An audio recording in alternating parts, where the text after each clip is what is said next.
ఈ ఆదివారపు ఆరాధనను ప్రార్థనతో ప్రారంభించుకుందాం. దయచేసి తలలు వంచి ప్రార్థనలో ఏకీభవిద్దాం. సకల ఆశీర్వాదాలకు కారణభూతుడా మా పరలోకపు తండ్రి, ఈ శ్రేష్టమైన సమయాన్ని మాకు దయచేసినందుకు వందనాలు. గడిచిన కాలం అంతా మీరు రెక్కల చాటున మమ్మల్ని భద్రపరిచి ఆరోగ్యం ఇచ్చి క్షేమం ఇచ్చి ఈ విపత్కర పరిస్థితుల్లో తండ్రి యేసే మమ్మల్ని అందరినీ మీ యొక్క రెక్కల చాటున భద్రపరిచినందుకు వందనాలు. యేసయ్య, ఈ యొక్క పరిశుద్ధ ఆదివారం దినాన మీ యొక్క సన్నిధిలో చేరి మిమ్మల్ని స్తుతించడానికి ప్రసార మాధ్యమాల ద్వారా వినటానికి తండ్రి బిడ్డలందరికీ అనుగ్రహించిన ఈ యొక్క శ్రేష్టమైన సమయాన్ని బట్టి మీకే స్తుతులు చెల్లిస్తున్నాం. యేసయ్య, ఈరోజు జరగాల్సిన ఆరాధన అంతట్లో వాక్య పఠనంలో, వాక్య ధ్యానంలో, పాటల ద్వారా, మాటల ద్వారా మీరే ఘనత మహిమ పొందమని, విశ్వాసము, నిరీక్షణ, ప్రేమ మాలో వృద్ధి చేసి నీవు వాగ్దానం చేసినది పొందులాగున నీవు ఆజ్ఞాపించే వాటిని మేము ప్రేమించినట్లు మాకు దయచేయమని మా ప్రభువును మా రక్షకుడైన యేసుక్రీస్తు నామములో అడిగి వేడుకుంటున్నాం తండ్రి. తండ్రి యొక్కయు కుమారుని యొక్కయు పరిశుద్ధాత్మ యొక్కయు నామమున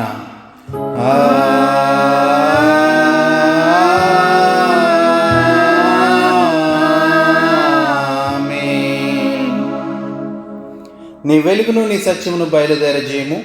అవి నాకు త్రోవ చూపును. అవి నీ పరిశుద్ధ పర్వతమునకును నీ నివాస స్థలమునకును నన్ను తోడుకొని వచ్చును. అప్పుడు నేను దేవుని బలిపీఠమునద్దకు నాకు ఆనంద సంతోషములు కలుగజేయు దేవుని యొద్దకు చేరుదును. దేవా, నా దేవా, సితారా వాయించుచు నీకు కృతజ్ఞతాస్తుతులు చెల్లించెదను. ప్రభునందు ప్రియులారా, యథార్థ హృదయంతో మన తండ్రి అయిన దేవుని సమీపించి ఆయన ఎదుట మన పాపములను ఒప్పుకొని మన ప్రభు అయిన యేసుక్రీస్తు పేరిట మనకు క్షమాపణ దయచేయమని వేడుకొందము. ప్రభువు నామము వలననే మనకు సహాయము కలుగుచున్నది. భూమి ఆకాశములను సృజించినవాడు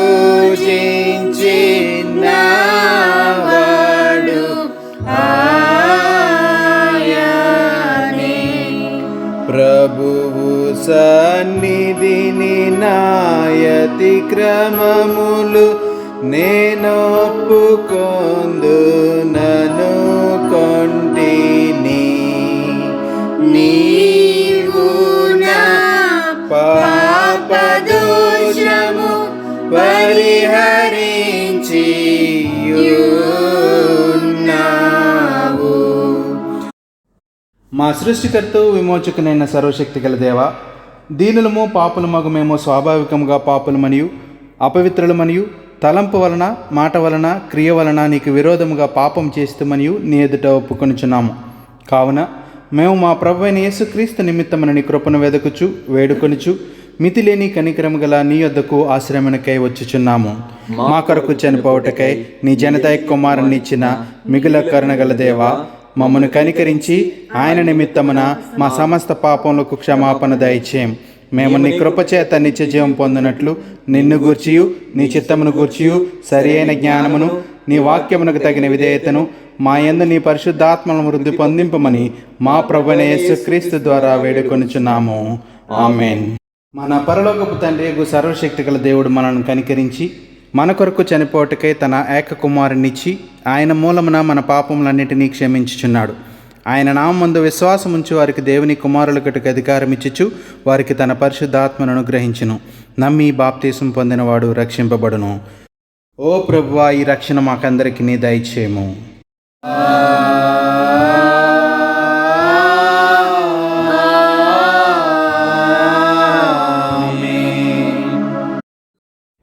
త్రిత్వంలో రెండవ ఆదివారం కొరకు ఏర్పాటు చేయబడిన ప్రారంభ గీతాన్ని చదువుకుందాం. యెహోవా నన్ను ఆదుకొనెను, విశాలమైన స్థలమునకు నన్ను తోడుకుని వచ్చెను. నేను ఆయనకి ఇష్టడను గనుక ఆయన నన్ను తప్పించెను. యెహోవా నా బలమా, నేను నిన్ను ఎంతో ప్రేమించుచున్నాను. యెహోవా నా శైలము, నా కోట. తండ్రికిన్ కుమారునికిన్ పరిశుద్ధాత్మకును ఆదియందు ఇప్పుడు ఎల్లప్పుడు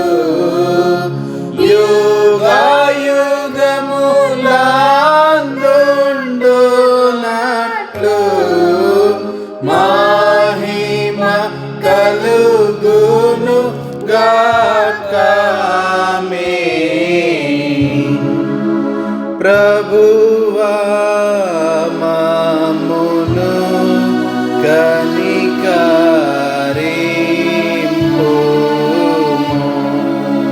ప్రభువా మమ్మును కనికరింపుము.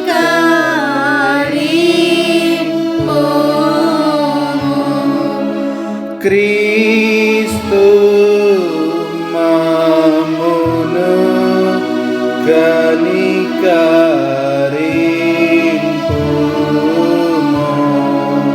క్రీస్తు మమ్మును కనికరింపుము. ప్రభువా మమ్మును కనికరింపుము.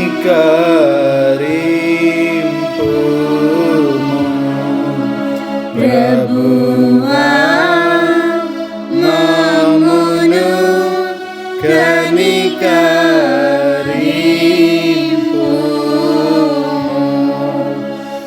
సర్వోన్నతమైన వాణిలో దేవునికి మహిమా కలుగును గాక. దేవునికి మహిమ కలుగును గాక. కలుగును ఉన్నతమైన ఘనస్థలము లందున ఇలకు సమాధానం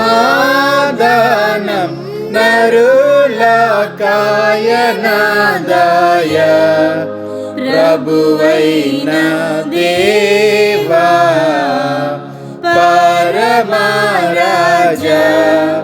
సర్వా పరిపాల పరిపూర్ణ శక్తి గల పరమ జానక నిన్ను మహిని స్తుతించుచు మరి పొగడుచున్నాము. మహిమా పరచుచు ఆరాధించు చున్నాము నిన్ను.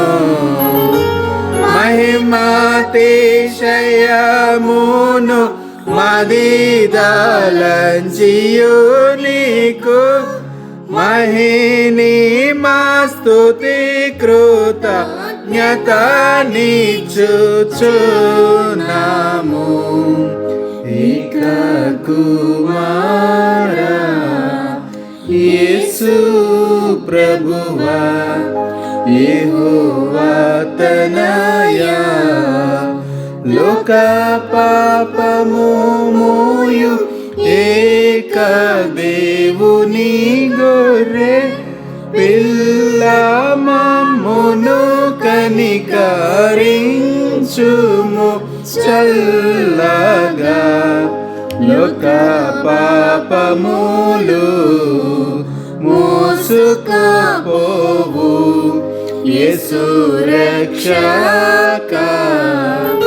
వాసిగా జనకుని కుడి వైపున కూర్చుండు యేసు మా ప్రార్థనలించి కనికరించు. పరిశుద్ధుడవు ప్రభుడవు నీవు ప్రభువైన క్రీస్తు.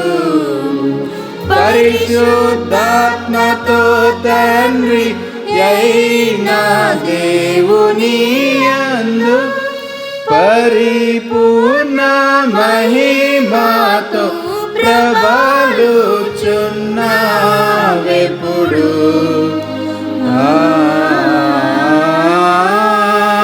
ఆమేన్. ప్రభువు మీతో నుండుగాక. మీ ఆత్మతో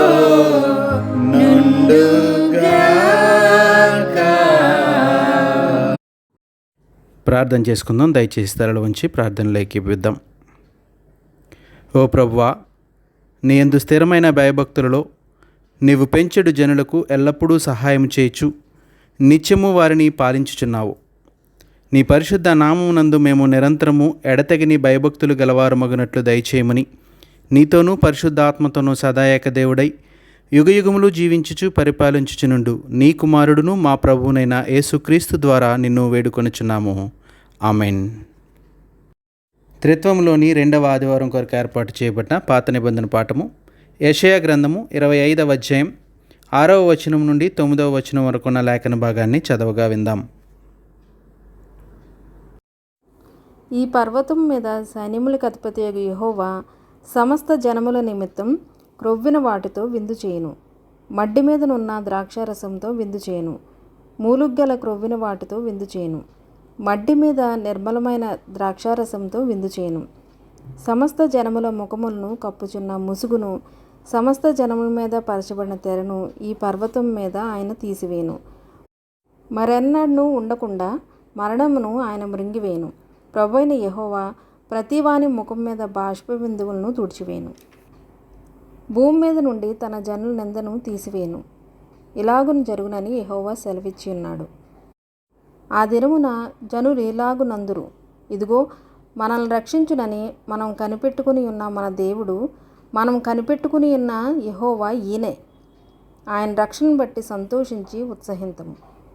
పరిశుద్ధుడవగు దేవా, పావన శక్తుడ దేవా, పావన అమాత్య దేవా, మమ్మును కనికరింపుము.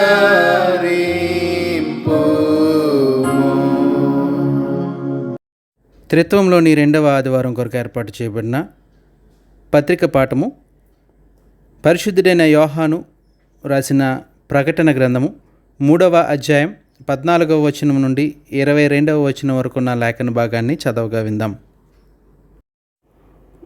లవొదికయలో ఉన్న సంఘపు దూతకు ఇలాగు వ్రాయము. ఆమెన్ అనువాడును నమ్మకమైన సత్యసాక్షియు దేవుని సృష్టికి ఆదియునైనవాడు చెప్పు సంగతులేమనగా, నీ క్రియలను నేను ఎరుగుదును. నీవు చల్లగానైనను వెచ్చగానైనను లేవు. నీవు చల్లగానైనను వెచ్చగానైనను ఉండిన మేలు. నీవు వెచ్చగానైనను చల్లగానైనను ఉండక నిలువెచ్చనగా ఉన్నావు గనుక నేను నిన్ను నా నోట నుండి ఉమ్మివేయను ఉద్దేశించున్నాను. నీవు దౌర్భాగ్యుడవును, దిక్కుమాలవాడవును, దరిద్రుడవును, వృడ్డివాడవును, దిగంబరున్నై ఉన్నావని ఎరుగుక నేను ధనవంతుడను, ధనవృద్ధి చేసి ఉన్నాను, నాకేమీ కొదువలేదని చెప్పుకొంచున్నావు. నీవు ధనవృద్ధి చేసుకున్నట్లు అగ్నిలో పుటం వేయబడిన బంగారమును, నీ దిశముల సిగ్గు కనపడకుండునట్లు ధరించుకొనుటకు తెల్లని వస్త్రములను, నీకు దృష్టి కలిగినట్లు నీ కన్నులకు కాటుకును నా యొద్ద కొనుమని నీకు బుద్ధి చెప్పుచున్నాను. నేను ప్రేమించు వారందరినీ గద్దించి శిక్షించుచున్నాను గనుక నీవు ఆసక్తి కలిగి మారుమనసు పొందుము. ఇదిగో నేను తలుపునొద్ద నిల్చుండి తట్టుచున్నాను. ఎవడైనా నా స్వరం విని తలుపు తీసిన యెడల నేను అతని యొద్దకు వచ్చి అతనితో నాతో కూడా అతడును భోజనం చేయుదుము. నేను జయించి నా తండ్రితో కూడా ఆయన సింహాసనం నందు కూర్చుండి ఉన్న ప్రకారం జయించు వాణ్ణి నాతో కూడా నా సింహాసనం నందు కూర్చుండనిచ్చెదను. సంగములతో ఆత్మ చెప్పుచున్న మాట చెవిగలవాడు వినుగాక. హల్లెలూయా, హల్లెలూయా, హల్లెలూయా. త్రిత్వంలోని 2వ ఆదివారం కొరకు ఏర్పాటు చేయబడిన పరిశుద్ధ సువార్త పాఠము పరిశుద్ధుడైన లూకా వ్రాసిన సువార్త 14వ అధ్యాయం 25వ వచనం నుండి 35వ వచనం వరకు ఉన్న లేఖన భాగాన్ని చదవగా విందాం. ఓ ప్రభువా, నీకు మహిమ కలుగునుగాక.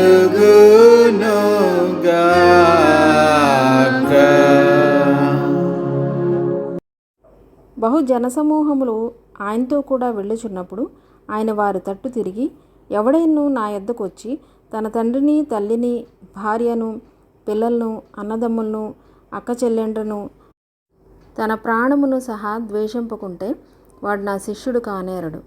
మరియు ఎవడైనను తన సిలువను మోసుకుని నన్ను వెంబడింపని యెడల వాడు నా శిష్యుడు కానేరడు. మీలో ఎవడైనా ఒక గోపురం కట్టింపకోరిని యెడల దాన్ని కొనసాగించుటకు కావలసిన తన యొద్ద ఉన్నదో లేదో అని కూర్చుండి తగులుబడి మొదట లెక్క చూచుకొనడా? చూచుకొని యెడల అతడు దాన్ని పునాది వేసి ఒకవేళ దాన్ని కొనసాగింపలేకపోయినందున చూచువారందరూ ఈ మనుషుడు కట్ట మొదలుపెట్టును గాని కొనసాగింపలేకపోయినని అతను చూచి ఎగతాళి చేయుసాగుదురు. మరియు ఏ రాజైనను మరి ఒక రాజుతో యుద్ధం చేయబోనప్పుడు తన మీదకి 20,000 మందితో వచ్చువాన్ని 10,000 మందితో ఎదిరింప శక్తి తనకు కలదో లేదో అని కూర్చుండి మొదట ఆలోచింపడం. శక్తి లేని వల్ల అతడు ఇంకనూ దూరంగా ఉన్నప్పుడే రాయబారం పంపి సమాధానం చేసుకొని చూచును కదా. ఆ ప్రకారమే మీలో తనకు కలిగినదంతయు విడిచిపెట్టని వాడు నా శిష్యుడు కానేరడు. ఉప్పు మంచిదే గాని ఉప్పు నిస్సారమైతే దేనివల్ల దానికి సారం కలుగును? అది భూమికైనను ఎరువుకైనను పనికిరాదు గనుక దాన్ని బయట పారవేయుదురు. వినుటకు చెవులు గలవాడు వినుగాక అని వారితో చెప్పెను. ఓ క్రీస్తు నీకు స్తోత్రము కలుగునుగాక.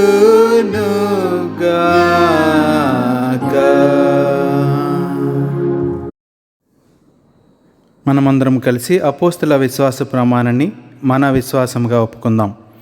భూమి ఆకాశములను సృజించిన సర్వశక్తి గల తండ్రి అయిన దేవుని నేను నమ్ముచున్నాను. ఆయన ఏకకుమారుడును మన ప్రభువునైన యేసుక్రీస్తును నమ్ముచున్నాను. ఈయన పరిశుద్ధాత్మ వలన గర్భమున ధరింపబడి కన్య అయిన మరియకు పుట్టి పొంతి పిలాతు అధికారం క్రింద శ్రమపడి సిలువ వేయబడి చనిపోయి సమాధి చేయబడిననియు అదృశ్య లోకంలోనికి దిగిననియు చనిపోయిన వారిలో నుండి 3వ దినమున లేచి పరలోకమునకి సర్వశక్తి గల తండ్రియగు దేవుని కుడి చేతి వైపున కూర్చుని ఉన్నాడనియు సజీవులకును మృతులకును తీర్పు చేటుకక్క నుండి వచ్చిననియు నమ్ముచున్నాను. పరిశుద్ధాత్మను నమ్ముచున్నాను. పరిశుద్ధ క్రైస్తవ సంఘముగు పరిశుద్ధుల సహవాసమును పాప క్షమాపణయు శరీర పునరుత్థానమును నిత్య జీవమును ఉన్నవని నమ్ముచున్నాను. ఆమెన్. శుద్ధి సర్వశక్త ప్రభు ప్రాతకాల స్తుతి నీకే చెల్లింతుము. శుద్ధి శుద్ధి శుద్ధి కృపగల దేవా ముగ్గురయుండు దైవత్రికుడా. శుద్ధి శుద్ధి శుద్ధి సర్వశక్త ప్రభు సృష్టి జాలమంతని కీర్తి పాడును. మన తండ్రి అయిన దేవుని నుండి ప్రభు అయిన యేసుక్రీస్తు నుండి కృపా సమాధానములు మీకు కలుగునుగాక. ఆమెన్. త్రిత్వములోని 2వ ఆదివారం పరిశుద్ధ దేవుని సన్నిధిలో ఇటు రీతిగా సజీవులుగా మనల్ని నిలిపిన దేవాది దేవునికి వందనాలు. కూడి వచ్చిన సంఘానికి దృశ్య శ్రవణ యంత్రాల ద్వారా దేవుని వాక్యాన్ని వినిచున్న వారికి దేవుని నామంలో శుభాలు తెలియపరుస్తూ ఉన్నాను. యెషయా గ్రంథం 25వ అధ్యాయం 8వ వచనం 2వ భాగం నుంచి 9వ వరకు ఉన్న లేఖన భాగాన్ని ఒకసారి మీ కొరకు చదివి వినిపించాలని ఇష్టపడతా ఉన్నాను. ప్రభు అయిన యెహోవా ప్రతివాని ముఖం మీద బాష్ప బిందువులను తుడిచివేయును, భూమి మీద నుండి తన జనుల నిందను తీసివేయును. ఇలాగున జరుగునని యెహోవా సెలవిచ్చి ఉన్నాడు. ఆ దినమున జనులు ఇలాగునందురు, ఇదిగో మనలను రక్షించునని మనము కనిపెట్టుకుని ఉన్న మన దేవుడు, మనము కనిపెట్టుకొనిన యెహోవా ఈయనే, ఆయన రక్షణను బట్టి సంతోషించి ఉత్సహింతము. ప్రకటన గ్రంథం 3వ అధ్యాయం 14-15 వచనాలు మరియు 22వ వచనం ఒకసారి చదివి వినిపిస్తాను. ఆమెన్ అనువాడును నమ్మకమైన సత్యసాక్షియు దేవుని సృష్టికి ఆదియునైన వాడు చెప్పు సంగతులేమనగా, నీ క్రియలను నేను ఎరుగుదును, నీవు చల్లగానైనను వెచ్చగానైనను లేవు, నీవు చల్లగానైనను వెచ్చగానైనను ఉండిన మేలు. సంగములతో ఆత్మ చెప్పుచున్న మాట చెవిగలవాడు వినుగాక. లూకా సువార్త 14వ అధ్యాయం 25, 26, 27 మరియు 35వ వచనం ఒకసారి చదువుకుందాం. బహుజన సమూహములు ఆయనతో కూడా వెలుచున్నప్పుడు ఆయన వారి తట్టు తిరిగి, ఎవడైనను నా యొద్దకు వచ్చి తన తండ్రిని, తన తల్లిని, భార్యను, పిల్లలను, అన్నదమ్ములను, అక్క చెల్లెండ్రను, తన ప్రాణమును సహా ద్వేషింపకుంటే వాడు నా శిష్యుడు కానేరడు. మరియు ఎవడైనను తన సిలువను మోసుకొని నన్ను వెంబడింపని ఎడల వాడు నా శిష్యుడు కానేరడు. 35వ వచనం చివరి భాగం, వినుటకు చెవులు గలవాడు వినుగాక అని వారితో చెప్పెను. త్రిత్వములోని 2వ ఆదివారం మనకివ్వబడిన ఈ 3 లేఖన భాగాల ద్వారా పాత నిబంధన పాఠంలో ప్రభువైన యెహోవా ప్రతివాని ముఖం మీద బాష్ప బిందువులను తుడిచివేయను అంటూ తండ్రి మాట్లాడిన మాటలు మనం చూస్తూ ఉన్నాం. లూకా సువార్త 14వ అధ్యాయం 25వ వచనంలో బహుజన సమూహములు ఆయన వెంట వెళుతున్నప్పుడు ఆయన వారి తట్టు తిరిగి, ఎవడైనను నా యొద్దకు వచ్చి తన తండ్రిని, తల్లిని, భార్యను, పిల్లలను, అన్నదమ్ములను, అక్క చెల్లెండ్రను, తన ప్రాణమును సహా ద్వేషింపుకుంటే వాడు నా శిష్యుడు కానేరడు. మరియు ఎవడైనను తన సిలువను మోసుకుని నన్ను వెంబడింపని ఎడల వాడు నా శిష్యుడు కానేరడు అంటూ వినుటకు చెవులు గలవాడు వినుగాక అని యేసుక్రీస్తు ప్రభుల వారు అక్కడ మాట్లాడుతున్న మాటలు మనం చూస్తూ ఉన్నాం. ప్రకటన గ్రంథం 3వ అధ్యాయం 14వ వచనం, ఆమెన్ అనువాడును నమ్మకమైన సత్యసాక్షియు దేవుని సృష్టికి ఆదియునైన వాడు చెప్పు సంగతులేవనగా, నీ క్రియలను నేను ఎరుగుదును, నీవు చల్లగానైనను వెచ్చగానైనను లేవు, నువ్వు చల్లగానైనను వెచ్చగానైనను ఉండిన మేలు అని మాట్లాడుతూ 22వ వచనంలో సంగములతో ఆత్మ చెప్పుచున్న మాట చెవిగలవాడు వినుగాక అంటూ పరిశుద్ధాత్ముడి స్వరాన్ని మనం ఇక్కడ గమనించగలుగుతూ ఉన్నాం. ఈ 3 లేఖన భాగాల ద్వారా తండ్రి అయిన దేవుడు, సువార్త ద్వారా కుమారుడైన దేవుడు, ప్రకటన గ్రంథం ద్వారా పరిశుద్ధాత్మ దేవుడు ఈరోజు నీతో నాతో మాట్లాడుతూ ఉన్నారు. యెషయా గ్రంథం 25వ అధ్యాయం 6 నుంచి 9 వరకు ఉన్న లేఖన భాగంలో, సైన్యములకు అధిపతి యొక్క యెహోవా సమస్త జనముల నిమిత్తం క్రొవ్విన వాటితో విందు చేయును అని, మడ్డి మీదనున్న ద్రాక్షారసంతో విందు చేయును అని, మూలుగల క్రొవ్విన వాటితో విందు చేయనని, నిర్మలమైన ద్రాక్షారసంతో విందు చేయను అనే మాటలు మనం చూస్తూ ఉన్నాం. సమస్త జనముల ముఖములను కప్పుచున్న ముసుగును, సమస్త జనముల మీద పరచబడిన తెరను ఈ పర్వతం మీద ఆయన తీసివేయును అని మనం చూస్తున్నాం. మరెన్నడూ ఉండకుండా మరణమును ఆయన మృంగివేయును అని, ప్రభు అయిన యెహోవా ప్రతివాని ముఖం మీద బాష్ప బిందువులను తుడిచివేయును అని, భూమి మీద నుండి తన జనుల నిందను తీసివేయనని యెహోవా సెలవిస్తున్న మాటలు మనం ఇక్కడ చూస్తున్నాం. ఈ లేఖన భాగం దేవుని రాజ్య విందును జ్ఞాపకం చేస్తూ ఉంది. యెషయా గ్రంథం 2వ అధ్యాయం మొదటి 5 వచనాల్లో ఉన్న లేఖన భాగాన్ని, యెషయా గ్రంథం 55వ అధ్యాయం మొదటి 5 వచనాల్లో ఉన్న లేఖన భాగాన్ని మనం చూసినప్పుడు, అంత్య దినాల్లో మెస్సియా పరిపాలనలో ఇశ్రాయేలును, ఈ లోకంలోని సమస్త అన్య దేశములను మెస్సియా ఏ విధంగా పరిపాలిస్తాడో, ఇశ్రాయేలు యొక్క మహిమ ఏ విధంగా ఉంటుందో, ఇశ్రాయేలుకి లేదా యెరూషలేము పట్టణానికి అన్యజనులందరూ ఏ విధంగా ఎక్కి వస్తారనే సంగతులు లేఖనంలో రాయబడి ఉన్నాయి. యెషయా గ్రంథం 2వ అధ్యాయం 3వ వచనంలో ఈ మాటలు ఒకసారి చూద్దాం. ఆ కాలమున సీయోనులో నుండి ధర్మశాస్త్రము, యెరూషలేములో నుండి యెహోవా వాక్కు బయలువెళ్ళును. జనములు గుంపులు గుంపులుగా వచ్చి, యాకోబు దేవుని మందిరమునకు, యెహోవా పర్వతమునకు మనము వెళ్ళుదము రండి. ఆయన తన మార్గముల విషయమే మనకు బోధించును, మనము ఆయన త్రోవలలో నడుతము అని చెప్పుకొందురు అన్న మాటలు మనం ఇక్కడ చూస్తూ ఉన్నాం. మెస్సియా యొక్క పరిపాలనలో ఇశ్రాయేలు యొక్క ఘనతను, ఇశ్రాయేలు యొక్క మహిమను ఈ లేఖనం చాలా స్పష్టంగా తెలియచేస్తూ ఉంది. ప్రభు ఈ పర్వతం మీద చేయబోయే విందును గురించి ఈ లేఖనంలో రాయబడింది. ఈ విందును గురించే మత్తయి సువార్త 8వ అధ్యాయం 11వ వచనంలోను, లూకా సువార్త 13వ అధ్యాయం 28, 29 వచనాల్లోనూ యేసుక్రీస్తు ప్రభుల వారు మాట్లాడుతున్న సందర్భాన్ని మనం గమనించగలం. అక్కడ ఉన్న వారందరూ ఈ యొక్క విందును గురించి వాళ్ళు అర్థం చేసుకోగలిగారు. నిబంధన కాలంలోని యూదులు మొదలుకొని యేసుక్రీస్తు దినాల్లోని యూదుల వరకు ఈ విందును గురించి వాళ్ళు ఎదురు చూస్తూనే ఉన్నారు. ఈ పర్వతం మీద సైన్యములకు అధిపతి యెహోవా చేసే ఈ విందులో ఆయన క్రొవ్విన వాటితో విందు చేస్తూ ఉన్నారు. ద్రాక్ష రసముతోనూ మూలుగల క్రొవ్విన వాటితోనూ మడ్డి మీద నిర్మలమైన ద్రాక్ష రసంతోనూ విందు చేస్తున్నట్టుగా మనం ఇక్కడ చూస్తూ ఉన్నాం. ఆయన సమస్త జనముల ముఖముల మీద ఉన్న ముసుగును, సమస్త జనముల మీద పరచబడిన తెరను ఆయన తీసివేస్తున్నారు అని, రెన్నడూ ఉండకుండా మరణమును ఆయన మృంగివేయును అని, ప్రభు అయిన యెహోవా ప్రతివాని ముఖం మీద బాష్ప బిందువులను తుడిచివేయను అనే మాటలను కనుక మనం గమనిస్తే ఇది చాలా శ్రేష్టమైన విందుగా మనకి ఇక్కడ కనిపిస్తూ ఉంది.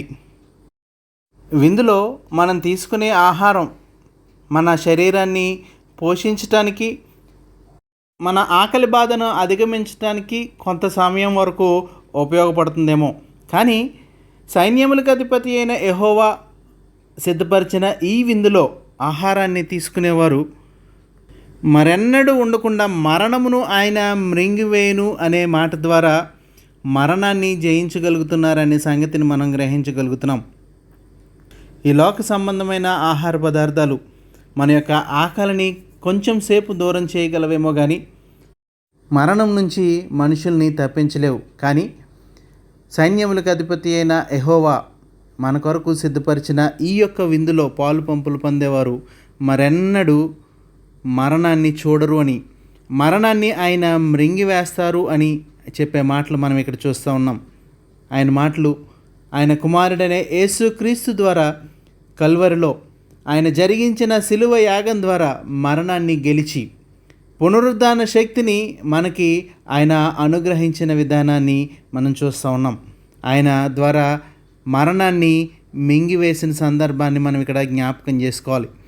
మానవాళికి అందరికీ శత్రువుగా ఉన్న ఈ యొక్క మరణం మీద జయం వచ్చింది అని, మరణము మృంగివేయబడింది అని లేఖనం చాలా స్పష్టంగా తెలియచేస్తూ ఉంది. ప్రభు అయిన యెహోవా చెప్తున్న మాటలు, ప్రతివాని ముఖం మీద బాష్ప బిందువులను ఆయన తుడిచివేస్తాను అని, భూమి మీద తన జనుల నిందను తీసివేస్తాను అని ప్రభు సెలవిచ్చిన మాట. ప్రభు యొక్క మరణ పునరుద్ధానాల ద్వారా ఆయన్ని విశ్వసించిన వారందరి జీవితంలో మనం చూడగలుగుతూ ఉన్నాం. మన అందరి నిందను ఆయన తీసివేశాడు. మన మీద ఉన్న పాపాన్ని, మన మీద ఉన్న దోషాన్ని, మన ముఖముల మీద ఉన్న ఆ ముసుగును, ఆ సమస్త జనముల మీద పరచబడిన తెరను ఆయన తొలగించారు అనే సంగతి మనం గ్రహించాలి. మరణ ఛాయలో ఉన్న జనుల్ని మరణం నుంచి ఆయన విమోచించారు. మరణ భయం చేత పీడించబడుతున్న మానవులను, మరణానికి గురైన మానవులను, మరణం ద్వారా మెంగబడుతూ అంతిమయాత్రలో కొనసాగుతున్న మానవులను ఆయన కుమారుడైన యేసుక్రీస్తులు ప్రభుల వారి మరణ పునరుద్ధానాల ద్వారా మరణాన్ని మృంగివేసి ఒక విందు పరిస్థితుల్లోకి మనల్ని నడిపిస్తూ ఉన్నాడు. యేసుక్రీస్తు నందున్న వాళ్ళకి ఏ శిక్షా విధి లేదు. 8వ వచనంలో ఉన్న ఇవే మాటల్ని కొరింథీయులకు రాసిన మొదటి పత్రిక 15వ అధ్యాయం 54వ వచనంలో పరిశుద్ధుడైన పౌలు గారు ఉటంకిస్తూ ఉన్నారు. ఈ క్షయమైనది అక్షయతను ధరించుకునినప్పుడు, ఈ మర్త్యమైనది అమర్త్యతను ధరించుకునినప్పుడు విజయమందు మరణము మృంగివేయబడును అని వ్రాయబడిన వాక్యము నెరవేరును. ప్రకటన గ్రంథము 7వ అధ్యాయం 17వ వచనంలోని మాటలు ఒకసారి చూద్దాం.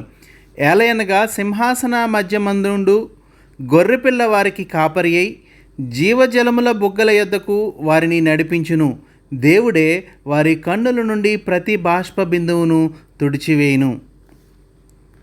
యెషయా గ్రంథంలో 25వ అధ్యాయంలో 8వ వచనంలో రాయబడిన ఇవే మాటల్ని కొరింథీయులకు రాసిన పత్రికలో పౌలు గారు, ప్రకటన గ్రంథంలో పరిశుద్ధుడైన యోహాను గారు ఓటంకిస్తున్న సందర్భాలు మనం ఇక్కడ చూస్తూ ఉన్నాం. ఆయన కుమారుడైన యేసుక్రీస్తు ప్రభు మరణాన్ని మృంగివేసిన తర్వాత, వారి ముఖములు కప్పబడి ఉన్న ముసుగును తీసివేసిన తర్వాత, సమస్త జనముల మీద పరచబడిన తెరను ఆయన తొలగించిన తర్వాత, తీసివేసిన తర్వాత జనుల స్పందన ఎలా ఉంటుందో కూడా లేఖనంలో చాలా స్పష్టంగా తెలియపరచబడింది. 9వ వచనం, యెషయా గ్రంథం 25వ అధ్యాయం 9వ వచనం. ఆ దినమున జనులు ఇలాగందురు, ఇదిగో మనలను రక్షించినని మనము కనిపెట్టుకొని ఉన్న మన దేవుడు మనము కనిపెట్టుకొనిన యెహోవా ఈయనే, ఆయన రక్షణను బట్టి సంతోషించి ఉత్సహింతము. మరి ఈరోజు ప్రభు అయిన యేసుక్రీస్తు శిలువ మరణం ద్వారా, పునరుత్థానం ద్వారా, ఆయన మరణ పునరుద్ధానాల్లో పాలువారం అవటం ద్వారా ఆయన మనకిచ్చిన రక్షణను బట్టి సంతోషించి ఉత్సహించాలి అని మీకు జ్ఞాపకం చేస్తూ ఉన్నాను. ప్రకటన గ్రంథం 3వ అధ్యాయం 14 నుంచి 22 వరకున్న లేఖన భాగంలో లవొదికీయలో ఉన్న సంఘపు దూతకు ఎలాగూ వ్రాయము అంటూ, ఆమెన్ అన్నవాడును నమ్మకమైన సత్యసాక్షియు దేవుని సృష్టికి ఆదియునైన వాడు చెప్పు సంగతులేవనగా, నీ క్రియలను నేను ఎరుగుదును, నీవు చల్లగానైనను వెచ్చగానైనను లేవు. నీవు చల్లగానైనను వెచ్చగానైనను ఉండిన మేలు, నీవు వెచ్చగానైనను చల్లగానైనను ఉండక నులివెచ్చనగా ఉన్నావు గనుక నేను నిన్ను నా నోట నుండి ఉమ్మివేయనుద్దేశించుచున్నాను. నీవు దౌర్భాగ్యుడవును, దిక్కుమాలిన వాడవును, దరిద్రుడవును, గుడ్డివాడవును, దిగంబరుడునవై ఉన్నావని ఎరుగక, నేను ధనవంతుడను, ధనవృద్ధి చేసుకుని ఉన్నాను, నాకేమీ కొదువు లేదని చెప్పుకొనుచున్నావు. నీవు ధనవృద్ధి చేసుకున్నట్లు అగ్నిలో పుటం వేయబడిన బంగారమును, నీ దేశముల సిగ్గు కనబడకుండానట్లు ధరించుకొనుటకు తెల్లని వస్త్రములను, నీకు దృష్టి కలుగునట్లు నీ కన్నులకు కాటుకును నా యొద్ద కొనుమని నీకు బుద్ధి చెప్పుచున్నాను. నేను ప్రేమించు వారందరినీ గద్దించి శిక్షించుచున్నాను గనుక నీవు ఆసక్తి కలిగి మారు మనసు పొందుము అంటూ పరిశుద్ధాత్ముడు సంఘములతో చెప్పుచున్న మాట మనం గ్రహించాలి. ఈ లేఖన భాగంలో నులివెచ్చని స్థితిని గురించి మనం గమనించగలుగుతూ ఉన్నాం. క్రైస్తవ జీవితంలో 3 రకాల ఆత్మీయ పరిస్థితులను గురించి లేఖనం స్పష్టంగా తెలియజేస్తుంది. మొదటిది వెచ్చని స్థితి, రెండవది చల్లని స్థితి, మూడవది నులివెచ్చని స్థితి. లూకా సువార్త 24వ అధ్యాయం 32వ వచనం. అప్పుడు వారు, ఆయన త్రోవలో మనతో మాటలాడుచు లేఖనములను మనకు బోధపరుచుచున్నప్పుడు మన హృదయము మనలో మండలేదా అని ఒకనితో ఒకడు చెప్పుకొనిరి. ఇది వెచ్చని స్థితి. ప్రభువు మాటలు, లేఖనాలు బోధిస్తున్నప్పుడు వారి హృదయాలు మండుచున్నాయని వారు జ్ఞాపకం చేసుకుంటూ ఉన్నారు. అదేవిధంగా మత్తయి సువార్త 24వ అధ్యాయం 12వ వచనంలో ఉన్న లేఖన భాగాన్ని ఒకసారి చూద్దాం. అక్రమము విస్తరించుట చేత అనేకుల ప్రేమ చల్లారెను. మానవ జీవితంలో అక్రమం విస్తరించటం వల్ల వారి ప్రేమ చల్లారిపోయింది అని, చల్లారిన స్థితిని గురించి కూడా లేఖనం తెలియజేస్తూ ఉంది. ఇప్పుడు మనం చదువుకున్న ఈ ప్రకటన గ్రంథం 3వ అధ్యాయం 16వ వచనంలో నులివెచ్చని స్థితి గురించి దేవుడు హెచ్చరిస్తూ ఉన్నాడు. వెచ్చగానైనను చల్లగానైనను ఉండిన మేలు, నీవు వెచ్చగానైనను చల్లగానైనను ఉండక నులివెచ్చగా ఉన్నావు గనుక నేను నిన్ను నా నోట నుండి ఉమ్మివేయనుద్దేశించుచున్నాను అంటూ ప్రభువు కఠినమైన మాటలు ఇక్కడ మాట్లాడుతూ ఉన్నాడు. పరిశుద్ధాత్ముడి ద్వారా ఇవ్వబడిన హెచ్చరిక లవొదికీయ సంఘానికే కాదు, సుఖభోగాల్లో ఆసక్తి కలిగిన విశ్వాసులందరికీ కూడా ఈ మాటలు ఒక హెచ్చరిక. అపోస్తలుడైన పౌలు రోమీయులకు రాసిన పత్రిక 12వ అధ్యాయం 11వ వచనం. ఆసక్తి విషయంలో మాంద్యులు కాక ఆత్మయందు తీవ్రత గలవారై ప్రభువును సేవించుడి. కొలస్సీయులకు రాసిన పత్రిక 4వ అధ్యాయం 12వ వచనం చివరి భాగం. మీరు సంపూర్ణులను, ప్రతి విషయంలో దేవుని చిత్తమును గూర్చి సంపూర్ణ ఆత్మ నిశ్చయత గలవారునై నిలకడగా ఉండవలనని ఇతడెల్లప్పుడూ మీ కొరకు తన ప్రార్థనల్లో పోరాడుచున్నాడు. యేసుక్రీస్తును విశ్వసించిన వారిగా కొలస్సీయులకు రాసిన పత్రిక 4వ అధ్యాయం 12వ వచనంలో ప్రార్థనలో పోరాడే మార్కు వలె ప్రతి విషయంలో దేవుని చిత్తమును గూర్చి సంపూర్ణ ఆత్మ నిశ్చయత గలవారై నిలకడగా ఉండవలనని ప్రార్థన చేయాల్సిన వారిగా ఉన్నాం. రోమీయులకు రాసిన పత్రిక 12వ అధ్యాయం 11వ వచనంలో చెప్పబడిన రీతిగా ఆసక్తి విషయంలో మాంద్యులుగా ఉండకుండా ఆత్మయందు తీవ్రత గలవారే ప్రభువుని సేవించాలి అనే లేఖనం మనకి స్పష్టంగా తెలియచేస్తూ ఉంది. ఆత్మలో తీవ్రత కలిగిన స్థితి, వెచ్చనైన స్థితి, ఇతరుల కొరకు ప్రార్థించే పరిస్థితి మన జీవితాల్లో కలిగి ఉండాలని లేఖనం మనకి తెలియపరుస్తూ ఉంది. కానీ ఈ లవొదికీయ సంఘం వారి స్థితిని మర్చిపోయింది. వారి నులివెచ్చని స్థితి వారికి అంతకుముందున్న విలువల్ని వదులుకునేటట్లుగా చేసింది. వారు ఏ స్థితిలో ఉన్నారో వారు గమనించుకోలేని పరిస్థితిలో ఉన్నారు. వారిని గురించి జ్ఞాపకం చేస్తూ 17వ వచనంలో, దౌర్భాగ్యుడవు, దిక్కుమాలిన వాడవు, దరిద్రుడవు, గుడ్డివాడవు, దిగంబరుడవై ఉన్నావని ఎరుగక నేను ధనవంతుడను, ధనవృద్ధి చేసి ఉన్నాను, నాకేమీ కొదువలేదని చెప్పుకొనుచున్నావు అని వారి స్థితిని పరిశుద్ధాత్ముడు వారికి జ్ఞాపకం చేస్తూ ఉన్నాడు. నువ్వు దరిద్రుడిగా ఉన్నావు, దౌర్భాగ్యుడిగా ఉన్నావు, గుడ్డివాడుగా ఉన్నావు, దిగంబరుడిగా ఉన్నావు అనే కఠినమైన మాటలు వారిని గురించి మాట్లాడుతూ, ఇంతటి ఘోరమైన పరిస్థితిలో కూడా వారిని గురించి వారు ఊహించుకుంటున్న పరిస్థితులు, భ్రమపడుతున్న పరిస్థితులు ఏమిటంటే, నేను ధనవంతుడును, ధనవృద్ధి చేసుకుని ఉన్నాను, నాకేమూ కొదువ లేదని చెప్పుకునే పరిస్థితిలో వారు బ్రతుకుతూ ఉన్నారు. నువ్వు ధనవృద్ధి చేసుకున్నట్లు అగ్నిలో పుటం వేయబడిన బంగారమును, నీ దిశమల సిగ్గు కనబడకుండానట్లు ధరించుకున్నట్టుకు తెల్లని వస్త్రములను, నీకు దృష్టి కలిగినట్లు నీ కన్నులకు కాటుకను నా యొద్ద కొనుమని నీకు బుద్ధి చెప్పుచున్నాను అని ఆ సంఘాన్ని పరిశుద్ధాత్ముడు హెచ్చరిస్తూ ఉన్నారు. ఈ నులివెచ్చని స్థితిలో ఉన్న ఈ లవొదికీయ సంఘంలోని వారు ధనవంతులమని, ధనవృద్ధి చేసుకుని ఉన్నామని, మాకేమీ కొదవలేదని చెప్పుకొంచున్నారు. కానీ దేవుడు వారి గురించి దరిద్రులు అని మాట్లాడుతున్నాడు, దౌర్భాగ్యులు అని మాట్లాడుతూ ఉన్నాడు. వీరేమో ధనవంతులని భావిస్తూ ఉన్నారు, కానీ దేవుడు వారిని దరిద్రులుగా పిలుస్తూ ఉన్నాడు.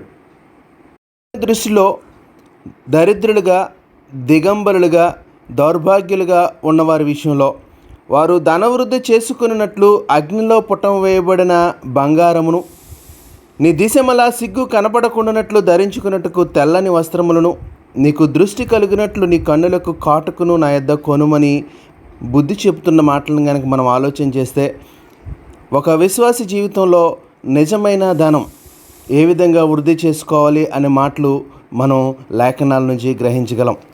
పేతురు రాసిన మొదటి పత్రిక 1వ అధ్యాయం 7వ వచనం, నశించిపోవు సువర్ణము అగ్ని పరీక్ష వలన శుద్ధపరచబడుచున్నది కదా, దానికంటే అమూల్యమైన మీ విశ్వాసము ఈ శోధనల చేత పరీక్షకు నిలిచినదై యేసుక్రీస్తు ప్రత్యక్షమైనప్పుడు మీకు మెప్పును, మహిమయు, ఘనతయు కలుగుటకు కారణమగును.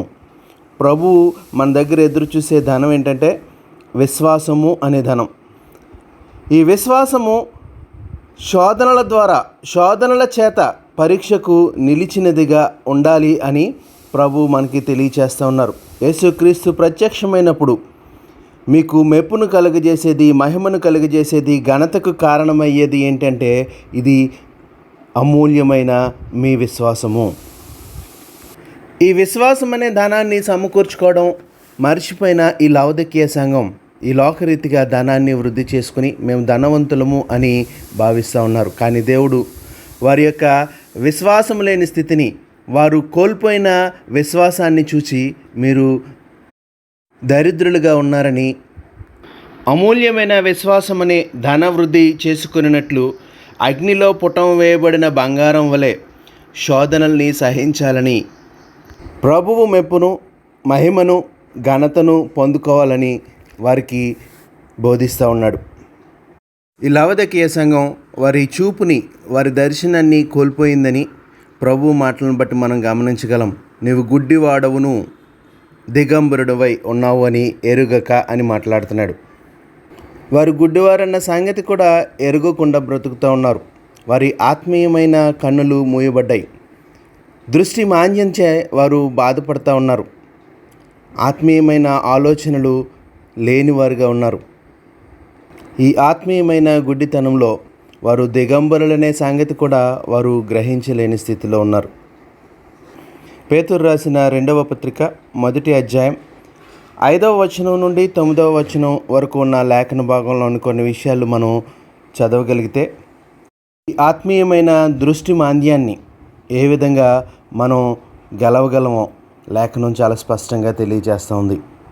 పేతురు రాసిన 2వ పత్రిక 1వ అధ్యాయం 5వ వచనం నుండి, ఆ హేతువు చేతనే మీ మట్టుకు మీరు పూర్ణ జాగ్రత్త గలవారై మీ విశ్వాసమునందు సద్గుణమును, సద్గుణమునందు జ్ఞానమును, జ్ఞానమునందు ఆశా నిగ్రహమును, ఆశా నిగ్రహమునందు సహనమును, సహనమునందు భక్తిని, భక్తియందు సహోదర ప్రేమను, సహోదర ప్రేమయందు దయను అమర్చుకొనుడి. ఇవి మీకు కలిగి విస్తరించిన ఎడల అవి మన ప్రభువైన యేసుక్రీస్తును గూర్చిన అనుభవ జ్ఞాన విషయంలో మిమ్మును సోమరులైనను నిష్ఫలులైనను కాకుండా చేయును. అవి ఎవరికి లేకపోవునో వాడు తన పూర్వ పాపములకు శుద్ధి కలిగిన సంగతి మరిచిపోయి గుడ్డివాడును దూరదృష్టి లేనివాడును అగును. ఈ లావొదికయ సంఘంతో పరిశుద్ధాత్ముడు మాట్లాడే ఈ హెచ్చరిక మాటలను కనుక మనం ఆలోచన చేస్తే వారు ఏ విధమైన గుడ్డితనంతో బాధపడుతున్నారనేది మనం ఈ పేతురు రాసిన 2వ పత్రిక నుంచి మనం గమనించగలుగుతున్నాం. వీరు సోమరులుగా ఉన్నారు, నిష్ఫలులుగా ఉన్నారు. ఎందుకంటే వారు ప్రభు అయిన యేసుక్రీస్తును గూర్చిన అనుభవ జ్ఞాన విషయంలో వారు సోమరులుగా మిగిలిపోయారు, నిష్ఫలులుగా మిగిలిపోయారు.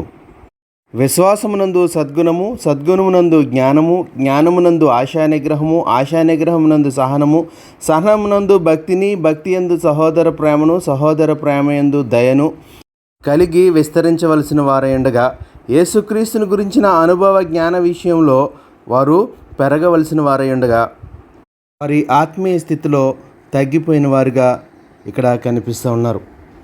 ఎరుగని స్థితిలో వారు ఉన్నట్లుగా లేఖనం చాలా స్పష్టంగా తెలియపరుస్తూ ఉంది. విశ్వాసికి ఉండాల్సిన ధనం అమూల్యమైన విశ్వాసము. ఈ విశ్వాసం శోధనల చేత పరీక్షకు నిలిచినదిగా ఉండాలి.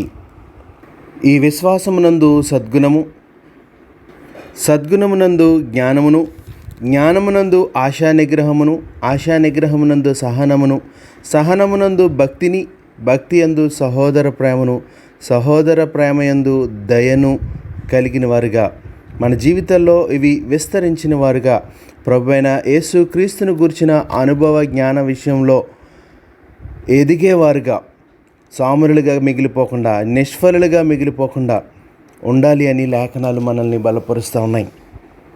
ప్రకటన గ్రంథం 3వ అధ్యాయం 18వ వచనం 2వ భాగంలో, నీ దిశమల సిగ్గు కనబడకుండానట్లు ధరించుకున్నట్టుకు తెల్లని వస్త్రములను, నీకు దృష్టి కలిగినట్లు నీ కన్నులకు కాటుకును నా యొద్ద కొనుమని నీకు బుద్ధి చెప్పుచున్నాను అని ఆత్మ హెచ్చరిస్తూ ఉన్నాడు. వీరు దేవుని దృష్టికి దిగంబరులుగా కనిపిస్తూ ఉన్నారు. అందును బట్టి నీ దిశమల సిగ్గు కనబడకుండానట్లు ధరించుకున్నట్టుకు తెల్లని వస్త్రాలు నా వద్ద కొనుమని ఆయన చెప్తూ ఉన్నాడు. ఏమి వస్త్రాలు ఇవి? లేఖనంలో స్పష్టంగా తెలియపరచబడింది. ఇవి తెల్లని వస్త్రములు, దేవుడు అనుగ్రహించే నీతి వస్త్రములు. ప్రకటన గ్రంథం 19వ అధ్యాయం 8వ వచనంలో ఉన్న మాటలు ఒకసారి చూద్దాం. మరియు ఆమె ధరించుకొనుటకు ప్రకాశములను, నిర్మలములు నైన సన్నపు నార బట్టలు ఆమెకి ఇయ్యబడును, అవి పరిశుద్ధుల నీతి క్రియలు. ఈ వస్త్రములు ఎలాంటివి అంటే పరిశుద్ధుల నీతి క్రియలు. ఈ ఆత్మ చెప్తున్న మాటలు మనకి అర్థమైతే, వినపడితే మన జీవితంలో నీతి క్రియలు కలిగిన వారుగా, నీతి క్రియలు అనే వస్త్రాలు కలిగిన వారుగా ఉండాలి అని దేవుని హెచ్చరిక మనం అర్థం చేసుకోగలుగుతాం. నీకు దృష్టి కలిగినట్లు నీ కన్నులకు కాటుకను నా యొద్ద కొనుమని నీకు బుద్ధి చెప్తున్నాను అనే మాటలు కూడా మనం ఇక్కడ గమనించగలం. ఈ లవొదికయ అనే ప్రాంతం అసలుకైతే ఈ కాటుకకి ప్రసిద్ధి కలిగిన ప్రాంతం. అక్కడున్న ఈ సంఘంతో మాట్లాడే మాటలు, మీరు కాటుకని కొనుక్కోండి అని, మీకు దృష్టి కలుగునట్లు కాటుకను కొనుడని ఆయన బుద్ధి చెప్తున్న మాటలు కనుక మనం ఆలోచన చేస్తే వారి ఆత్మీయమైన కన్నులు తెరవబడ్డానికి ఆయన వారి ఆత్మీయమైన గుడ్డితనాన్ని ఆయన వారికి జ్ఞాపకం చేస్తూ ఏమి చేయాలో కూడా తర్వాత వచనంలో 19వ వచనంలో వారికి తెలియపరుస్తూ ఉన్నారు. నేను ప్రేమించి వారిని అందరినీ గద్దించి శిక్షించుచున్నాను గనుక నీవు ఆసక్తి కలిగి మారు మనసు పొందుము. ఇదిగో నేను తలుపు నొద్ద నిలుచుండి తట్టుచున్నాను.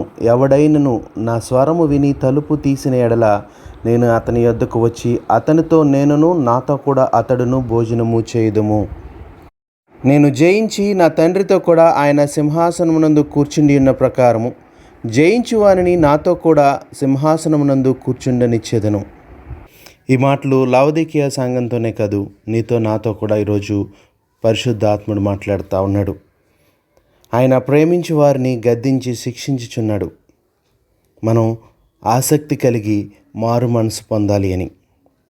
నులివెచ్చని స్థితిలో దౌర్భాగ్యులుగా, దిక్కుమాలిన వారిగా, దరిద్రులుగా, గుడ్డివారిగా, దిగంబరులుగా ఉన్నామని కూడా ఎరుగక, మేము ధనవంతులము, ధనవృద్ధి చేసుకుని ఉన్నాము, నాకేమీ కొదువు లేదని భ్రమలో బ్రతికేవారిగా కాకుండా ఆత్మీయమైన ధనాన్ని వృద్ధి చేసుకోవాలని, అమూల్యమైన విశ్వాసాన్ని కాపాడుకోవాలని, ఈ విశ్వాసం శ్రమల చేత, శోధనల చేత పరీక్షకు నిలిచినదై సమస్తమైన విషయాల్లో ఈ అమూల్యమైన విశ్వాసాన్ని కాపాడుకుని ప్రభు యొక్క మెప్పును, మహిమను, ఘనతను పొందుకోవడానికి సద్గుణం కలిగిన వారుగా, జ్ఞానం కలిగిన వారుగా, ఆశానిగ్రహం కలిగిన వారుగా, సహనం కలిగిన వారుగా, భక్తి కలిగిన వారుగా, సహోదర ప్రేమ కలిగిన వారుగా, దయ కలిగిన వారుగా, యేసుక్రీస్తును గురించిన అనుభవ జ్ఞానం పెంపొందించుకున్న వారుగా, పరిశుద్ధుల నీతి క్రియలు అనే వస్త్రాలు, తెల్లని వస్త్రాలు ధరించుకున్న వారుగా ఉండాలని ప్రభు మనల్ని బలపరుస్తూ ఉన్నారు. ఆసక్తి కలిగి మారు మనసు పొందితే ఈరోజు ఆయన మనతో మాట్లాడే మాట, ఇదిగో నేను తలుపు నొద్ద నిలుచుండి తట్టుచున్నాను.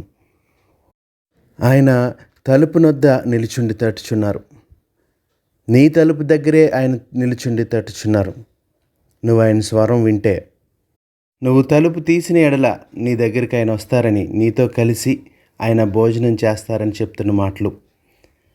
ఆయన జయించిన ప్రకారం, ఆయన తండ్రితో కూడా సింహాసనం మీద కూర్చుండిన ప్రకారం, జయించు వానిని ఆయనతో కూడా సింహాసనం నందు కూర్చుండనిస్తాననే మాటలు నీ కొరకే.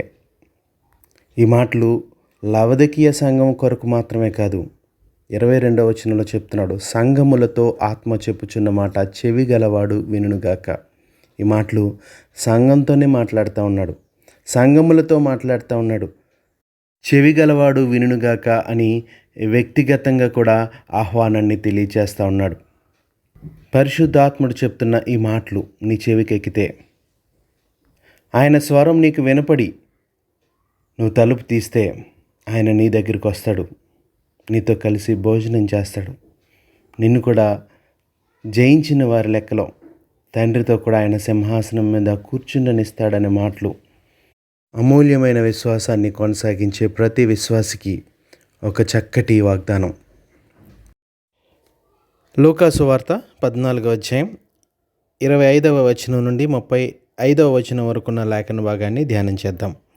బహుజన సమూహంలో ఆయనతో కూడా వెళ్ళుచున్నప్పుడు ఆయన వారి తట్టు తిరిగి, ఎవడైనను నా యొద్దకు వచ్చి తన తండ్రిని, తల్లిని, భార్యను, పిల్లలను, అన్నదమ్ములను, అక్క చెల్లెండ్రను, తన ప్రాణమును సహా ద్వేషింపకుంటే వాడు నా శిష్యుడు కానేరడు.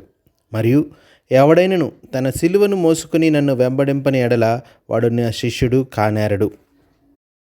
ఈ లేఖన భాగంలో బహుజన సమూహములు ఆయనతో కూడా వెళ్తున్నప్పుడు ఆయన వారి తట్టు తిరిగి ఆయన వారితో ఈ మాటలు మాట్లాడుతున్నట్లుగా మనం చూస్తున్నాం. ఎవరైనా నా యొద్దకు వచ్చి తన తండ్రిని, తల్లిని, భార్యను, పిల్లలను, అన్నదమ్ములను, అక్క చెల్లెండ్రను, తన ప్రాణమును సహా ద్వేషింపుకుంటే వాడు నా శిష్యుడు కానేరడు అని చెప్తున్నమాట.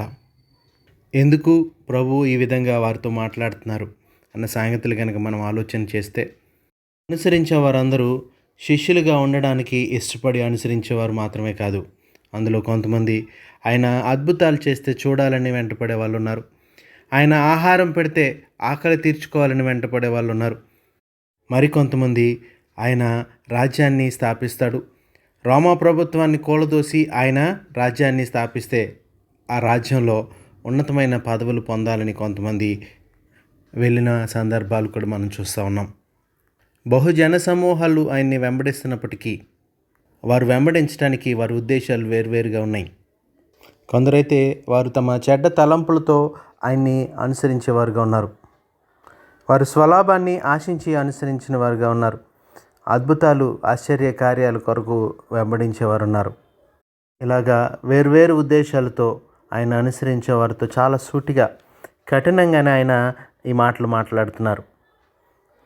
ఆయనే వారి తట్టు తిరిగి, ఎవడైనను నా యొద్దకు వచ్చి తన తండ్రిని, తల్లిని, భార్యను, పిల్లలను, అన్నదమ్ములను, అక్క చెల్లెండ్రను, తన ప్రాణమును సహా ద్వేషింపకుంటే వాడు నా శిష్యుడు కానేరడని, ఎవడైనను తన సిలువను మోసుకుని నన్ను వెంబడింపని ఎడల వాడు నా శిష్యుడు కానేరడని చాలా సూటిగా మాట్లాడుతూ, గోపురాన్ని కట్టింప తలపెట్టిన ఒకని గురించి, ఏ రాజైనను మరి ఒక రాజుతో యుద్ధము చేయబోనప్పుడు ఏ విధంగా ఆలోచిస్తాడో, ఏ విధంగా లెక్క చూసుకుంటాడో, ఏ విధంగా మాట్లాడతాడో అనే సంగతులను గురించి మాట్లాడుతూ, ఆ ప్రకారమే మీలో తనకు కలిగినదంతయు విడిచిపెట్టని వాడు నా శిష్యుడు కానేరడు అనే మాటలు కూడా మనం ఇక్కడ చూస్తూ ఉన్నాం.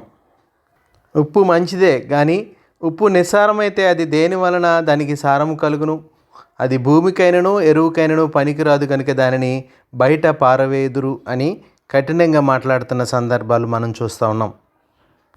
వినుటకు చెవులు గలవాడు వినుగాక అని వారితో ప్రభువు కఠినంగా ఈ మాటలు ఎందుకు మాట్లాడుతున్నారనే సంగతులు కనుక మనం ఆలోచన చేసినట్లయితే, లూకా సువార్త 14:23 అందుకు యజమానుడు, నా ఇల్లు నిండుకొనున్నట్లు నీవు రాజమార్గములలోనికి కంచెలలోనికి వెళ్ళి లోపలికి వచ్చుటకు అక్కడ వారిని బలవంతము చేయము.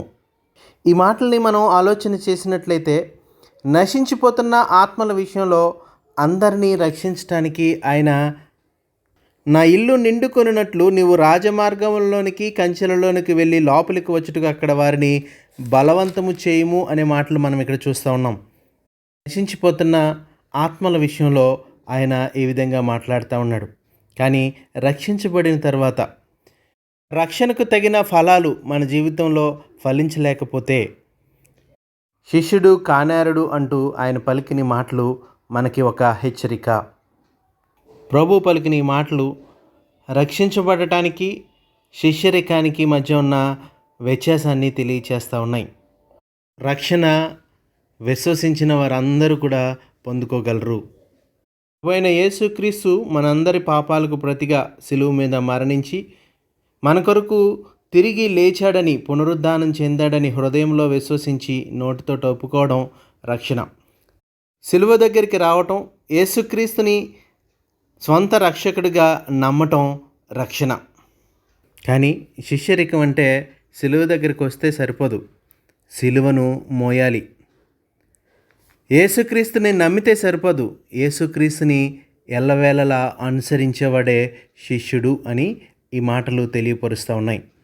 ఈ విషయాలు తెలియపరుస్తూ ఆయన ఇక్కడ 3 ఉపమానాల గురించి మాట్లాడుతూ ఉన్నాడు. ఈ 3 ఉపమానాల్లో కూడా వారు వెల చెల్లించిన వారుగానే కనిపిస్తూ ఉన్నారు.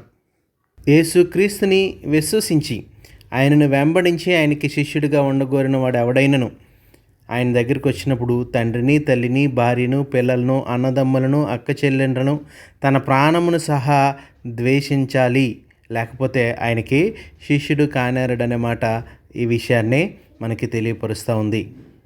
యేసుక్రీస్తు కంటే మిన్నగా మనము ఎవరిని ప్రేమించినా అది శిష్యుడు కానేరడు అనే సంగతి మనం గ్రహించాలి. ఎవడైనను తన సిలువను మోసుకుని నన్ను వెంబడింపని ఎడల వాడు నా శిష్యుడు కానేరడు. ఆయన్ని వెంబడించటమే కాదు, సిలువను మోసుకుని ఆయన్ని వెంబడించాలి. అప్పుడే ఆయనకి శిష్యులం అవుతాం. ఇది శిష్యుడు చెల్లించాల్సిన వెల. మా దైనందిన జీవితాల్లో యేసుక్రీస్తు యొక్క శ్రమల్ని, యేసుక్రీస్తు యొక్క అవమానాల్ని భరించటం, దేవుని చిత్తానికి అప్పగించుకోవడం తప్పనిసరి. మాటలో చెప్పాలంటే తను పూర్తిగా ఉపేక్షించుకోవాలి. మన సొంత ఉద్దేశాలు, మన సొంత ప్రణాళికలను పక్కన పెట్టి దేవుని యొక్క ప్రణాళికలో, దేవుని యొక్క చిత్తానుసారంగా పరిచర్యలో ముందుకు కొనసాగడానికి ఇష్టపడాలి. అప్పుడు మాత్రమే ఆయనకి శిష్యులుగా పిలువబడతాం. రెండవ ఉపమానంగా, ఎవడైనా ఒక గోపురం కట్టింపు కోరిన యెడల దాన్ని కొనసాగించుటకు కావలసినది తన దగ్గర ఉన్నదో లేదో అని కూర్చుండి తగులుబడి మొదట లెక్క చూచుకొనడా? చూచుకొనని ఎడల అతడు దానిని పునాది వేసి ఒకవేళ దానిని కొనసాగింపలేకపోయినందున చూచువారందరూ ఈ మనుషుడు కట్ట మొదలుపెట్టును గాని కొనసాగింపలేకపోయినని అతన్ని చూచి ఎగతాళి చేయసాగుదురు అని మరి ఒక ఉపమానాన్ని తెలియచేస్తూ ఉన్నారు. కట్టాల్సిన గోపురాన్ని గురించిన ఆలోచన, ప్రణాళిక, దానికి ఏమి అవసరమో, తన దగ్గర ఎంత ఉందో ఎంత లేదో అని కూర్చుండి తగలబడి మొదట లెక్క చూసుకోడా అని మాట్లాడుతూ ఉన్నాడు. ఎందుకంటే దాన్ని పునాది వేసి మొదలుపెట్టినప్పుడు ఒకవేళ దాన్ని కొనసాగింపలేకపోతే అది ఇతరుల దృష్టికి ఎగతాళిగా మారిపోతుంది అనే సంగతి కూడా ఇక్కడ జ్ఞాపకం చేస్తూ ఉన్నాడు. మరొక ఉపమానంలో ఒక రాజును గురించి నా ఉపమానం. ఒక రాజు మరొక రాజుతో యుద్ధం చేయబోయినప్పుడు తన మీదకి 20,000 మందితో వచ్చువారిని 10,000 మందితో ఎదిరింప శక్తి తనకు కలదో లేదో అని కూర్చుండి మొదట ఆలోచింపడా? శక్తి లేని ఎడల అతడు ఇంకా దూరముగా ఉన్నప్పుడే రాయబారం పంపి సమాధానము చేసుకొని చూచును కదా. చాలా సూటిగా ప్రభు మాట్లాడుతూ ఉన్నారు. గోపురం కట్టే ఒక నిర్మాణకుణ్ణి, యుద్ధానికి వెళ్ళే ఒక రాజుని ఇక్కడ మనకి జ్ఞాపకం చేస్తూ ఉన్నాడు. కట్టే ఒక వ్యక్తి, యుద్ధానికి వెళ్ళే ఒక రాజు, దాన్ని సంపూర్తి చేయడానికి లేదా దాన్ని గెలవటానికి ఏ విధమైన ప్రణాళికలు చూసుకుంటారో, ఏ విధంగా దాన్ని తగులుబడి లెక్క చూసుకుంటారో, తనకున్న పరిస్థితి ఏంటో, ఏముందో ఏమి లేదో, ఆ ఉన్న వాళ్ళు నిలబడతారో నిలబడరో ఇన్ని ఆలోచనలు చేస్తూ ఉంటే మరి ప్రభు లెక్క చూసుకోడా? తను ఏర్పాటు చేసుకునే శిష్యులకి ఏ విధమైన గుణ లక్షణాలు ఉండాలో, వారు ఆయన కొరకు నిలబడతారో నిలబడరో, ఎలాంటి పరిస్థితుల్లో ఆయనతో ఉంటారో, ఈ శిష్యుల ద్వారా ఈ సంఘ నిర్మాణం జరుగుతుందా అనే సంగతులు ఆయన కూర్చుని లెక్క వేసుకోడా? ఒకసారి ఆలోచించండి. ఈ లోక సంబంధమైన మనుషులే ఒక నిర్మాణాన్ని కొనసాగించడానికి, ఒక యుద్ధంలో గెలవటానికి దాన్ని తగులుబడి లెక్క చూసుకుంటారని, వారి యొక్క సామర్థ్యం మేరకు నిర్ణయాలు తీసుకుంటారని, లేకపోతే వారు ఎగతాళికి గురవుతారని లేదా ఓటమికి గురవుతారనే సంగతి మనకు అర్థమవుతుంది కదా. మరి ప్రభు శిష్యులుగా ఉండబోయే వారికి ఏ విధమైన గుణ లక్షణాలు ఉండాలో ఆయన కూడా చాలా శ్రద్ధగా అన్ని పరిస్థితుల్లో నిలబడగలిగే వారిని, ప్రభుని అధికంగా ప్రేమించే వాళ్ళని, తన తల్లిదండ్రులనైనను అక్క చెల్లెళ్ళనైనను అన్నదమ్ములనైనను ఆఖరికి తన ప్రాణమునైనను ద్వేషించేవాళ్ళు, ప్రభువును మాత్రమే ప్రేమించేవాళ్ళు మాత్రమే శిష్యులు అవుతారని ప్రభువు చెప్తూ ఉన్నారు. ఎందుకు అంటే ఈ శిష్యుల పాత్ర చాలా ప్రాముఖ్యమైనది. యేసుక్రీస్తు సువార్తను, ఆయన యొక్క పరిచర్యను ముందుకు విస్తరింప చేయాల్సింది శిష్యులే. సంఘాన్ని కట్టవలసిన వారు శిష్యులే. సంఘమును విస్తరింప చేయాల్సింది శిష్యులే. సంఘంలోని పరిచర్యను ముందుకు కొనసాగించవలసింది శిష్యులే. కానీ నేటి క్రైస్తవ సంఘాల్లో శిష్యుల కొరత చాలా ఎక్కువగా కనిపిస్తోంది. ఈ యొక్క సంఘ నిర్మాణానికి సజీవమైన రాళ్ళుగా ఉండే శిష్యుల అవసరం ఉంది. అపవాది అయిన శత్రువుని ఎదిరించడానికి నిలబడగలిగే శిష్యుల అవసరత ఉంది. ఉప్పులాగా ఈ లోకంలో ఈ ప్రపంచాన్ని కాపాడి దేవుని కొరకు గెలవాల్సిన శిష్యుల అవసరత ఎంతైనా ఉంది. అందుకే బహుజన సమూహాలు ఆయన వెంట పడినప్పటికీ శిష్యులు మాత్రం కొందరే. ఒకానొక సమయంలో 70 మంది శిష్యులు ఉన్నారని సంగతి లేఖనంలో రాయబడింది.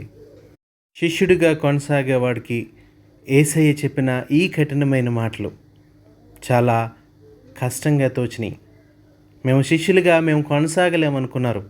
ఆయన మాటలకి అభ్యంతరపడి ఆ దినం నుండి ఆయన్ని వెంబడించలేదు అనే సంగతి కూడా మనం లేఖనంలో చూస్తాం.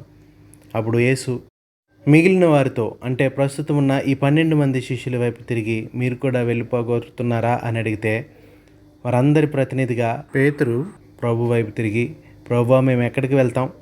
నీవే నిత్య జీవపు మాటలు కలిగిన వాడవు, మేము నీతోనే ఉంటాం అని చెప్పిన మాట మనం గమనించగలం. నిత్య జీవపు మాటలు కలిగిన ఆయన్ని మనం విడిచిపెట్టకూడదు. ఆయనే మనకి ప్రాముఖ్యమైన వ్యక్తి, ఆయన్నే నేను అధికంగా ప్రేమించాలి అనే తీర్మానం ఎంతమందికి ఉంటుంది? యేసయ్యను అనుసరిస్తామంటూ వచ్చిన కొందరితో యేసయ్య చాలా కఠినంగా మాట్లాడారు. వాళ్ళు యేసయ్యకి శిష్యులు కాలేకపోయారు.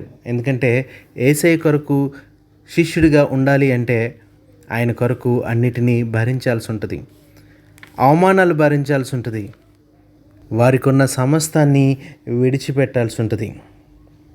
లూకా సువార్త 14వ అధ్యాయం 33వ వచనంలో ఈ మాట ఉంది.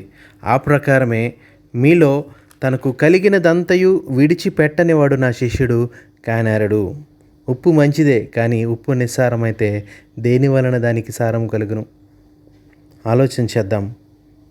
ఒకసారి మనల్ని మనం పరిశీలన చేసుకుందాం. మనం ఆయనకి శిష్యులుగా ఉన్నామా? కేవలం రక్షణలోకి నడిపించబడి అక్కడే నిలబడిపోయామా? కేవలం రక్షణ పొందిన స్థితిలోనే ఒక క్రైస్తవుడిగా, ఒక విశ్వాసిగా మనం మిగిలిపోతే ఈ మాటలు దేవుడు మనతోనే మాట్లాడుతూ ఉన్నాడు. నిన్ను దేవుడు శిష్యుడిగా, శిష్యురాలిగా ఉండడానికి పిలుస్తూ ఉన్నాడు. తను తాను ఉపేక్షించుకుని ఆయన కొరకు తన సిలువనెత్తుకొని ఆయన్ని వెంబడించాలి. ఆయన కొరకు తనకు కలిగినదంతయు విడిచిపెట్టాలి అని చాలా సూటిగా మాట్లాడుతూ ఉన్నాడు. ఈ లోకంలో అన్నిటికంటే మిన్నగా ఆయన్ని ప్రేమించాలి. ప్రేమించని వాడు ఆయనకి శిష్యుడు కానేరడని తెలియపరుస్తూ ఉన్నాడు. తన ప్రాణమును సహా ద్వేషింపుకుంటే వాడు నా శిష్యుడు కానేరడు అని చాలా స్పష్టంగా తెలియచేస్తూ ఉన్నాడు. ఎవడైనను తన సిలువను మోసుకుని నన్ను వెంబడింపని ఎడల నా శిష్యుడు కానేరడని తెలియచేస్తూ ఉన్నాడు. మత్తయి సువార్త 28వ అధ్యాయం 19వ వచనం. కాబట్టి మీరు వెళ్ళి సమస్త జనులను శిష్యులుగా చేయడి, తండ్రి యొక్కయు కుమారుని యొక్కయు పరిశుద్ధాత్మ యొక్కయు నామములోనికి వారికి బాప్తిస్మం ఇచ్చుచు నేను మీకు ఏ ఏ సంగతులను ఆజ్ఞాపించుతునో వాటినన్నిటినీ గైకొనవలనని వారికి బోధించుడి. ఇది ప్రభు ఇచ్చిన మహా ఆజ్ఞ. సమస్త జనుల్ని శిష్యులుగా చేయాలని, వారికి తండ్రి కుమార పరిశుద్ధాత్మ యొక్క నామంలో బాప్తిస్మం ఇవ్వాలని, ఆయన మనకి ఆజ్ఞాపించిన సంగతులు గైకొనాలని వారికి బోధించమని చెప్పిన ప్రాముఖ్యమైన ఆజ్ఞ. వ్యక్తులకి బాప్తిస్మం ఇచ్చే దగ్గరే ఆగిపోకూడదు. క్రైస్తవుడు లేదా విశ్వాసి అనిపించుకునే దగ్గర ఆగిపోకూడదు. రక్షణలోకి ప్రవేశించి అక్కడే నిలిచిపోకూడదు. శిష్యులుగా మారాలి. సమస్త జనుల్ని శిష్యులుగా మార్చాలి. ఇది దేవుని యొక్క ఉద్దేశం, దేవుని యొక్క తలంపు. అటు రీతిగా ఆయనకి శిష్యులుగా, ఆయనకిష్టులుగా మారటానికి దేవుడు మనకి సహాయం చేయనుగాక. ఆమేన్. సమస్త జ్ఞానమునకు మించిన దేవుని సమాధానం యేసుక్రీస్తు వలన మీ హృదయములకును మీ తలంపులకును కావలి ఉండునుగాక. ఆమేన్. దేవా నాయందు శుద్ధ హృదయము కలుగజేయుము, నా అంతరంగములో స్థిరమైన మనసును తనముగా పుట్టించుము. నీ సన్నిధానములో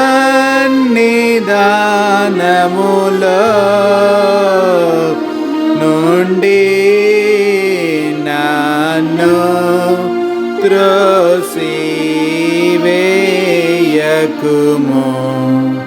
నీ పరిశుద్ధాత్మను నా యొద్ద నుండి తీసివేయకుము. నీ రక్షణానందము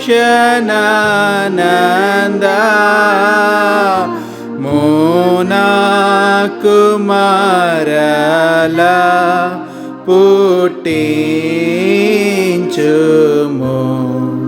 సమాధి గల మనసు కలుగచేసి నన్ను దృఢపరచుము.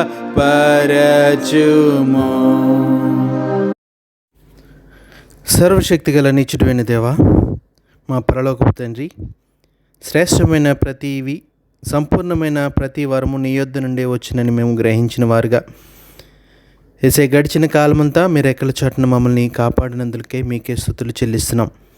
గడిచిన వారమంతా మా యొక్క జీవితాల్లో, మా యొక్క బ్రతుకుల్లో, మా యొక్క శరీరాత్మలకు మీరు అనుగ్రహించిన మేళ్ళన్నిటి నిమిత్తం మీకే స్తుతులు చెల్లిస్తున్నాం. యేసయ్య, నీ కృప వల్ల రాబోయే వారమంతా మమ్మను అన్ని విధాల పరిస్థితుల నుంచి, అన్ని అపాయముల నుంచి మమ్మల్ని కాపాడుమని, మాకు అనుకూలమైన సంతోషకరమైన వారముగా రాబోయే వారమంతా నుండినట్లు నీ పూర్ణ ఆశీర్వాదం మాపైన, మా బిడ్డలపైన, మా కుటుంబాలపైన ఉంచుమని, నీ పూర్ణ ఆశీర్వాదం మా అందరిపై కుమ్మరించమని మా ప్రభువును మా రక్షకుడైన యేసుక్రీస్తు నామంలో అడిగి వేడుకుంటున్నాము తండ్రి. ఆమెన్. పరలోకమందున్న మా తండ్రి, నీ నామం పరిశుద్ధపరచబడునుగాక, నీ రాజ్యం వచ్చునుగాక, నీ చిత్తం పరలోకమందు నెరవేర్చినట్లు భూమి యందును నెరవేరునుగాక. మా అనుదిన ఆహారం నేడు మాకు దయచేయము. మా ఇళ్ళ అపరాధములు చేసిన వారిని మేము క్షమించిన ప్రకారము మా అపరాధములను క్షమించుము. శోధనలోనికి తేక దుష్టి నుండి మమ్మలను తప్పించుము. రాజ్యమును, శక్తియు, మహిమయు నిరంతరమును నీవి అయినవి. ఆమెన్. ప్రభు నిన్ను ఆశీర్వదించి నిన్ను కాపాడుగాక. ప్రభు నీకు తన సన్నిధిని ప్రకాశింపచేసి నిన్ను కరుణించుగాక. ప్రభు నీ మీద తన సన్నిధి కాంతి ఉదయింపచేసి నీకు సమాధానము కలుగజేయునుగాక.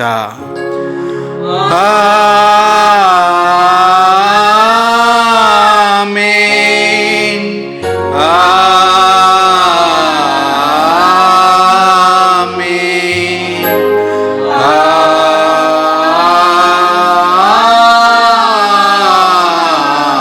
ఆమేన్. మహిమనొప్పు జనక నీకు మహిత సుతునకు మహిమ కలుగుతాత్మకును మహాయుగములు లోక సృష్టి మునుపు నిన్ను నాగసేనలు ప్రకటంబుగాను దించి ప్రజ్ఞ మీరగా సకల సృష్టి వలన దేవ సకల యుగములు సకల మహిమ కలుగు నీకు సకల కాలము.